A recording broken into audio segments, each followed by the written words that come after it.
In case you want to delete a clip from a video on the iPhone, you might need to download a third-party app or just stick with the Photos app, depending on some specific situations.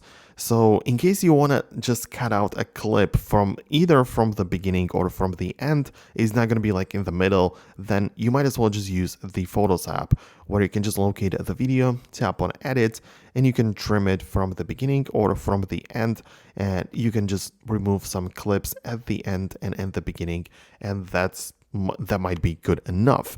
But I assume that you want to perhaps delete a clip from the middle of the video, which is not entirely doable on the iPhone Photos app only.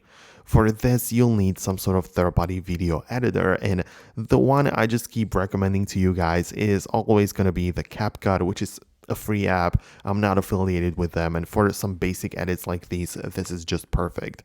So you're going to open up the CapCut, and you can see I have multiple projects in here, but what you want to do is to start a new project and import any clips that you want to cut out the middle part of.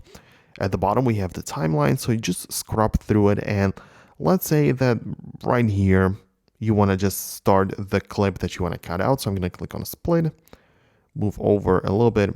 Now hit split again. And now this middle portion, I want to just get rid of. So I'm just going to click on the delete button, and now it's gone.